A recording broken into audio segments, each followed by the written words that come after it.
Thank you. It's good to be back. Uh, our president so deeply believes that every avoidable eviction of an American family hurt by this pandemic is an avoidable heartbreak and harm to a family's economic security and dignity. And he has worked and instructed us from day one to do everything within our power to prevent unnecessary evictions for those who have been hurt through this pandemic.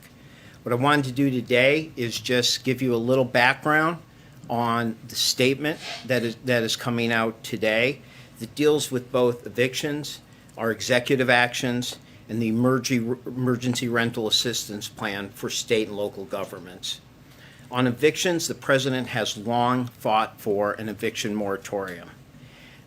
He actually proposed extending eviction moratorium to September 30th when he came into office, and I believe that was not possible due to reconciliation rules, but that was his initial policy position he put forward. He has also supported the CDC extending their eviction moratorium first from January 20th to May 31st, then from May 31st until June 30th. And then even when there was legal questions and legal risk, he supported them extending it through July 31st.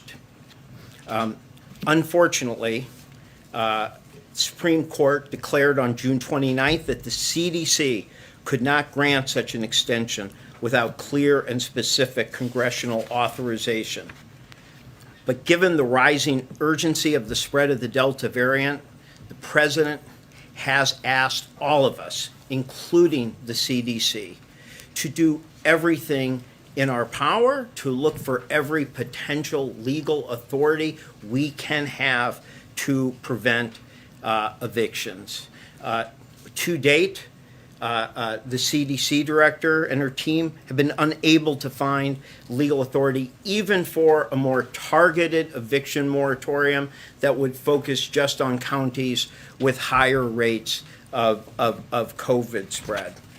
But again, the president's focus is for us to do everything within our power, or I should say everything within anyone's power to help prevent unnecessary, unavoidable, and painful evictions. One of the things that he is requesting today is that state and local governments extend or pass eviction moratoriums to cover the next 2 months. Right now, 1 out of 3 renters who are behind in the rent are actually protected beyond the federal eviction moratorium by extended state and local evictions moratoriums. The president is asking that all governors and mayors follow suit and extend moratoriums for for 2 months. 2, this president is asking that his departments that provide mortgage-backed lending extend whatever eviction moratoriums they have the power to extend. So that covers USDA and VA and HUD. Third, we have already announced that those with federally backed mortgages may not evict without 30 days of notice. But today the president is going further in a statement Friday and by the cabinet members and in his instruction today, he is asking that USDA, VA, and HUD and the Treasury Department as well make clear that those who benefit from government-backed mortgages or even tax relief related to housing should not seek evictions without first seeking the emergency rental assistance funding that allows, that makes landlords completely whole, that can pay up to 18 months of forward and back rent and utilities, that we want anybody who's got a government-backed mortgage to seek that type of relief. Finally, as the congressional leadership discussed and asked, we are going to do an all-agency review to make sure that we understand any potential reason why state and local governments are not getting funds out, and making sure that we are using all authorities, whatever federal authority that we have, to prevent evictions. On the state and local relief, as you know, there was $25 billion in initial emergency rental assistance. Again, this is the rental assistance that can make landlords completely whole and also keep families safely housed. It is a win-win solution. Unfortunately, on January 19th, the Trump administration left by putting in place a completely unworkable, high documentation guidelines that would have never worked. So immediately, Treasury cleared up those guidelines and got the remaining funds out. After that, the president, as part of the American Rescue Plan, added another $21.5 billion of emergency rental assistance. Now, we have stressed, and the president has continued to stress, that state and local governments must do more, all of them, to accelerate the funding to these renters and landlords, particularly as we face the end of the eviction moratorium and the rise of the Delta variant. Now, we recognize this is not an easy task. We as a country have never had a national infrastructure or national policy for preventing avoidable evictions. Matthew Desmond, many of you know, the author of Evictions, has estimated that 3.6 million evictions are filed every year in non-pandemic years, and often for amounts as little as $500 or $600 of back rent. So we realize that state and local governments are often being asked to set up some programs from scratch. But we have listened to their concerns. We have listened to the concerns of others in the housing community, and we have responded. On May 7th and June 24th, we put forward significant guidance that made it clear that you can have simplified applications. You do not have to have documentation for income or non-traditional income or to show your hardship. We put out things that allowed you to pay landlords in bulk payments or utilities for many tenants, and that you could use the funds not only to keep people in their homes, but to make sure that you could help people find new housing or help those homeless or at risk of being homeless.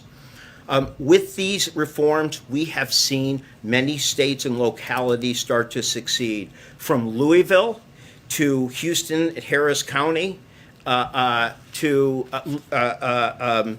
to Virginia, to the state of Virginia. Many places are succeeding.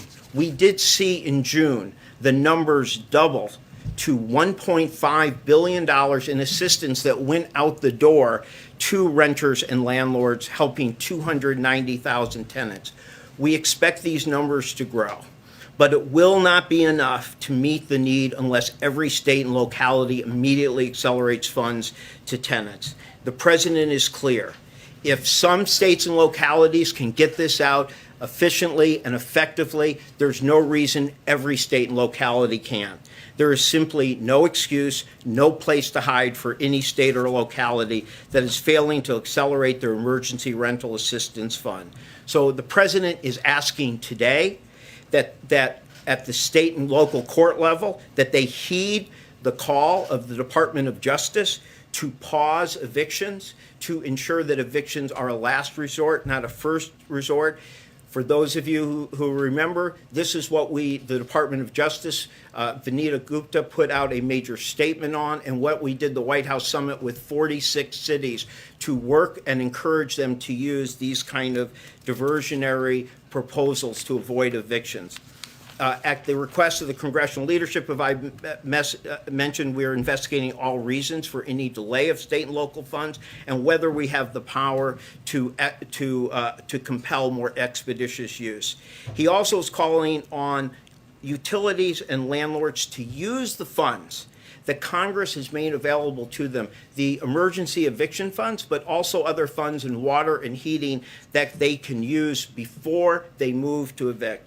And finally, he's asking the Treasury Department to make clear you can not only use your emergency rental assistance funds, the $46 billion, but any of the funds in the $300 billion state local fund to help with dealing with housing needs of anyone hurt with the pandemic. And that includes working with courts and legal aid and counselors, or to help give more incentives to landlords to cooperate with them who are willing to house those who are homeless, those who are have been evicted, or to provide more longer-term stable housing to the most hard-pressed renters. The message is very clear. This president wants to do everything within his power. We are still investigating what that legal authority is, whether there is any options that we can have on eviction moratoriums beyond what we've seen. But you can be sure of one thing: whatever is in the power of this president to do to prevent evictions, he is committed to doing. Nancy? Thank you so much, Jean. So House Speaker Nancy Pelosi is still calling today for the administration to extend the eviction moratorium. She seems to believe that the administration can do it. So what is the disconnect here? Why does she believe you have the power to extend the moratorium, but the administration is arguing you don't?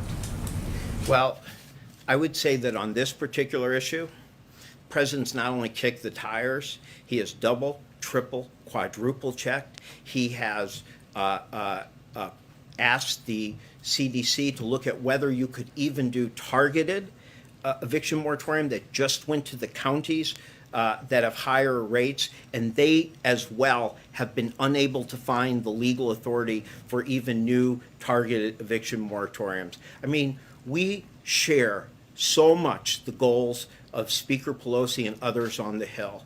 You know, we mean this. This is a president who really understands the heartbreak of eviction. He is the reason why he is pressing and pressing, even when legal authority looks slim, is because he wants to make sure we have explored every potential authority. So this is a president who is double, triple, and quadrupling this, and is not just, and is responding by then saying, if we don't have legal authority in some place, then we need to do a wide administration and state and local look at where we do have the authority to act and prevent evictions. She and other House Democratic leaders said they got very little notice from the administration, that it felt that it was unable to extend the eviction moratorium. And Dick Durbin, senator from Illinois, said a couple of hours ago, it looks like somebody dropped the ball.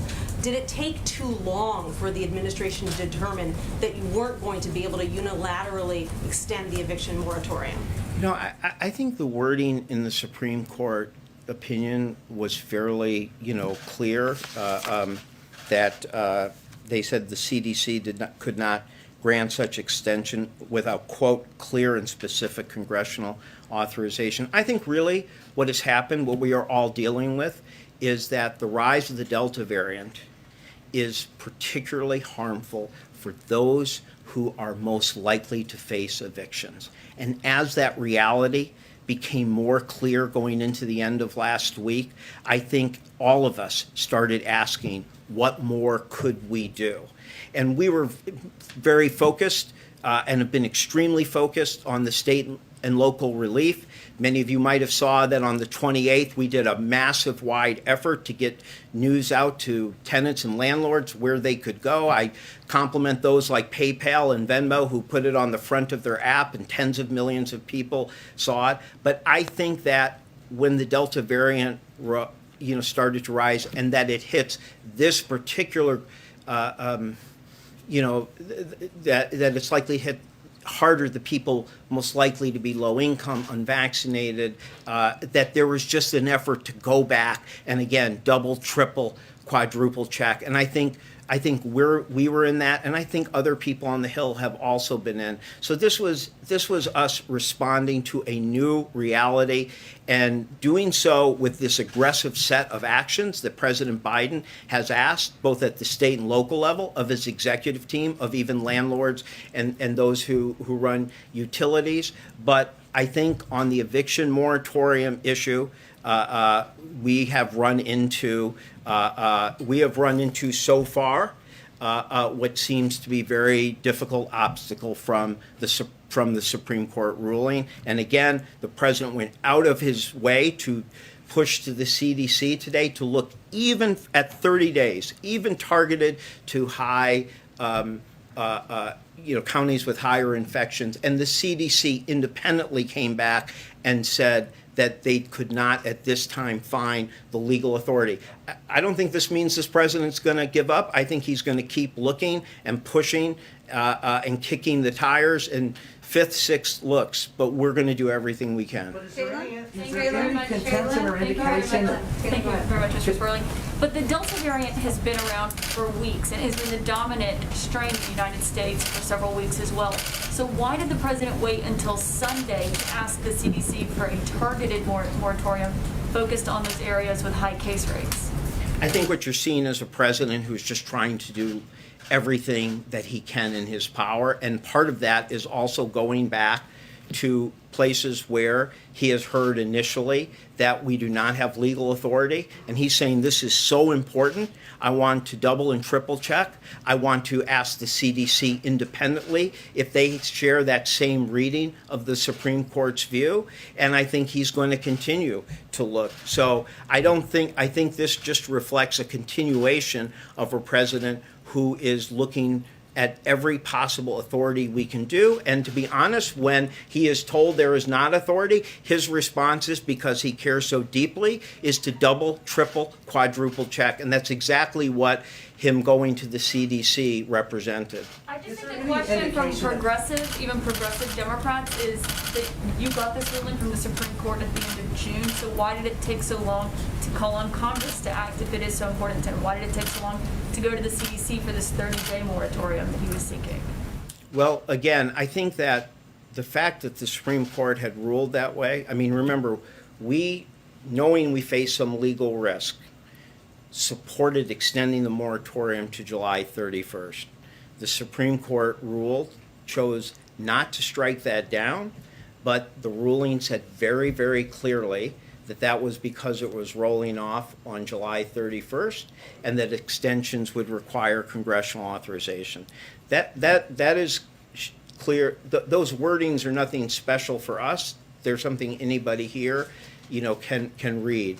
I think what you saw was that as the Delta variant was worse, that there was just, the passion to not only look for everything we knew we had the power to do, but a lot of what he's doing is asking us to check, double check, triple, quadruple check. And that's also in terms of what he's asking those of us in the White House to do with the agencies. Where agencies have given more narrow opinions on their authorities and powers, he's asking us to go back and push. On, again, the state and local moratorium, this is not insignificant. 1 in 3 people are in states where they have some additional length of protection due to state and local moratoriums. The Supreme Court does not affect that. So he is asking to extend that as well. So again, I think, what you're seeing here is a consistent behavior. And I think the truth is many people came to the same realization, which was that even though the eviction moratorium was supposed to end on the 31st, even though the CDC had said it was their last extension, even though the Supreme Court had seemed to clearly state that beyond that would require authorization, there was still a desire, a passion by this president to go back and say, are we sure? Are we sure? And he is still asking that question, and that's what he was pressing with the CDC. So it's not that this is the first he's doing on this. This is part of a continuation of him looking down every corner, kicking every tire, doing everything we can for whatever authority we have or policies we can do to protect people, protect against unnecessary evictions, particularly of those who've been hurt by the pandemic. Is there any indication, or is it the contention of this administration, that the undistributed funds that the state and local governments haven't distributed haven't been done so for political reasons? And if so, what's your reaction to that? I'm sorry, that they haven't been That distributed. they haven't been distributed. You are investigating the non-distribution of some of those funds. I think much of it, I mean, again, I think that our country did not have a national infrastructure for doing this. I mean, 1.5 billion went out in June. That is not nearly enough. That is certainly more than has ever happened in a month in our country. So Congress asked us to set that up, for that to be imposed at a state, local level. So it requires every state and local government, many of them, to set up processes. So I'm not, again, I understand the challenges they were facing. But right now, there's no excuse for somebody having a complicated application process. There's no excuse for somebody to have excessive documentation. Your government has told you that you can create very simple application processes, and you are able to see that your peers in other states and cities are successfully implementing this. And so this is the time where we want to especially say there's no excuses. If it works in some places, there's no reason it can't work in every place. If you ask me, I think there's a lot of excessive cautiousness and conservatism. And you know, at some point you have to push people that we are giving you the flexibility to get these funds out. We are not telling you, you can rely on self-attestation for hardship, for income. You can rely on bulk payments. You can rely on factual predicates like how low income the housing area or neighborhood is. At this point, some places may still feel like they have to be overly careful and cautious, and we are saying, no, you don't. You need to get these funds out. But I will say the following too. The American Rescue Plan, in addition to this funds, gave people $350 billion in state and local funds. Those funds are also available. So when people say, well, we need more counselors, or we could do more mediation if we could hire mediators or legal services, or we could help support the court systems, helping to tell people to first seek emergency rental assistance. They fully have that ability. They, in fact, have two pots of money. They can go from the emergency rental assistance, or they can go from the American Rescue Plan. So what can you do about that?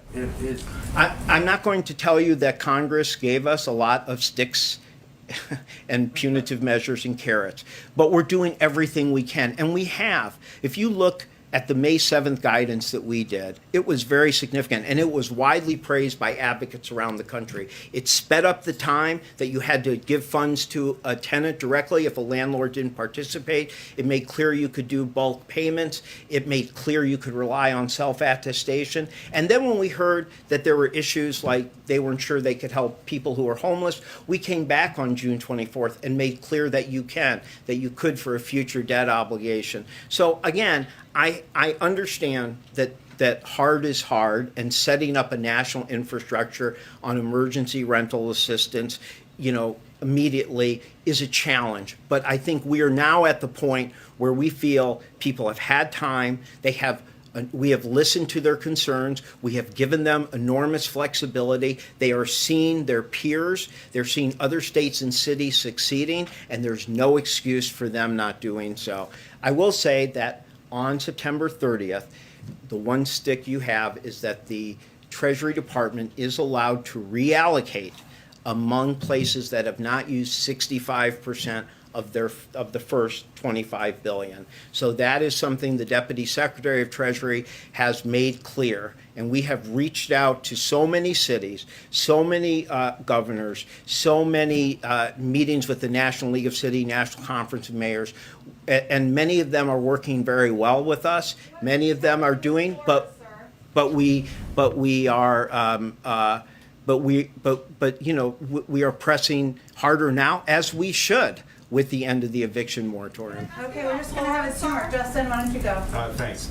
Gene, are you saying that Congress dropped the ball here, essentially? I mean, you said that they've written the plan, and you guys don't have a lot of tools to fix it. So is that what you're saying? No, not at all. I think what they did was historic. I think that we as a country have never had a policy to prevent avoidable evictions. Again, Matt Desmond says in a normal year, you have over 300,000 a month, and actually August is one of the worst. That's the average between 2000 and 2016. And the eviction lab shows that many of those people were evicted for just $500-600 of back rent.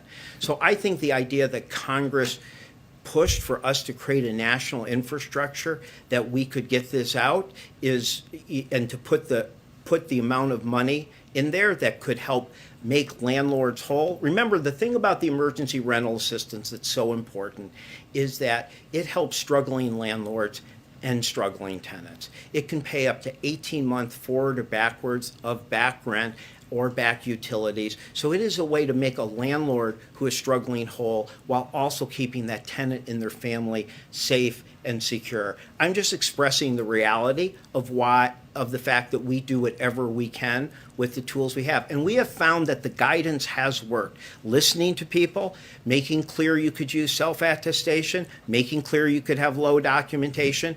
It has worked in many places. Again, I mentioned Louisville, Harris County, Virginia.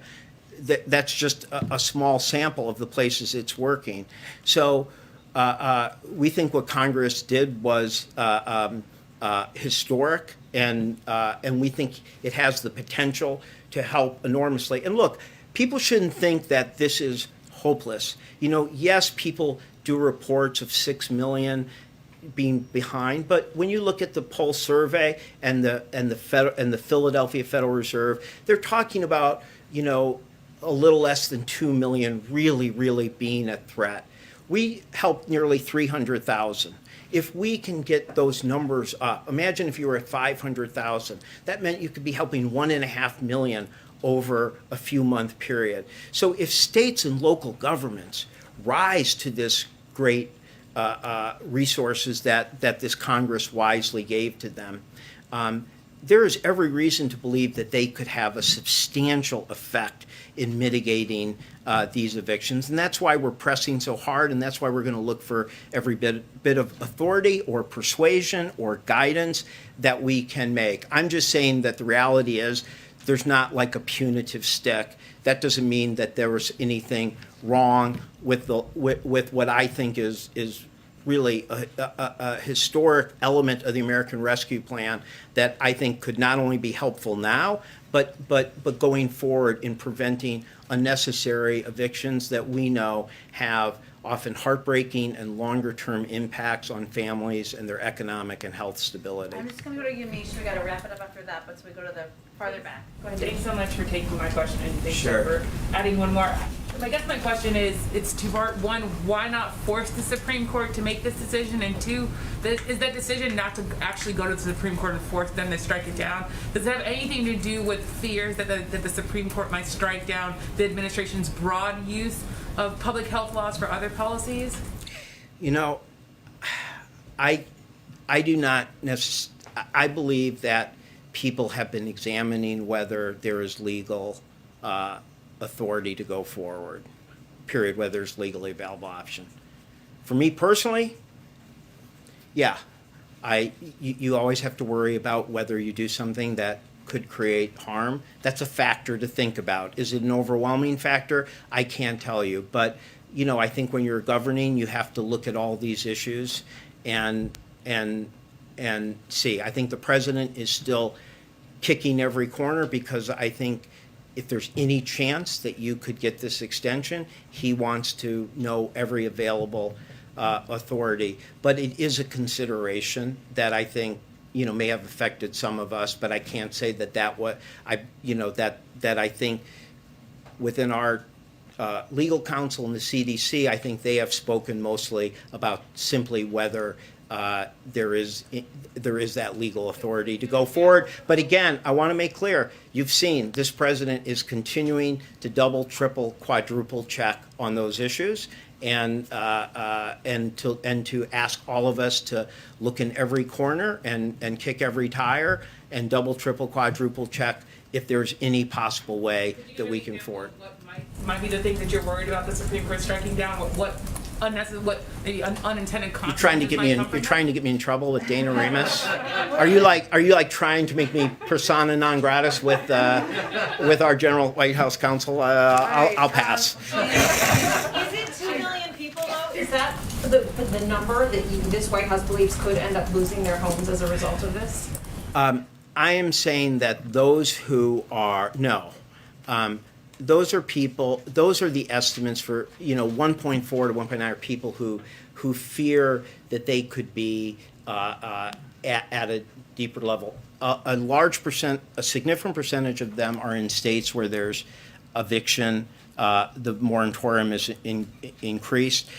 We have lots of indications that the kind of diversionary policies that we are doing is helping. And also, remember, we're at almost 300,000. If we're up to 400,000 or 500,000, then you could be talking about helping well over 1 million people in a few month period. How many people? But what I was trying to say is that we are pushing hard because we do believe that if state and local governments were to accelerate, if all of them were to do as well as the best performers are, what I'm trying to say is that it could make a sizable impact on mitigation because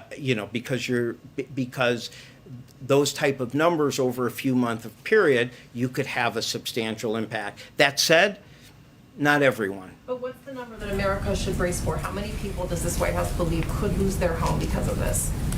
I do not have an estimate. What I was trying to discourage against was the use of just the largest. I mean, sometimes people are just using what is the percentage of 45 billion or what is the percentage of everybody who says they didn't back pay, and it can make it seem like it can understate the degree of progress. If you feel like being able to help several 100,000 a month over a few months, it could matter a lot. And if we could get all the states and local governments, I'm saying that you could make a sizable impact. Millions. What's Do you that? foresee millions of people losing their homes? No. Okay, Gene, thank you very much. He's available, he works here, so he No. has to help us out I more. No, I don't. I just was identifying what the more targeted estimates are of the people who say in surveys that they feel at some point, not just, at some point, and that's why and I'm saying that's why the assistance is so important, because you could hit a sizable impact of people who could be at risk each month if everybody was operating.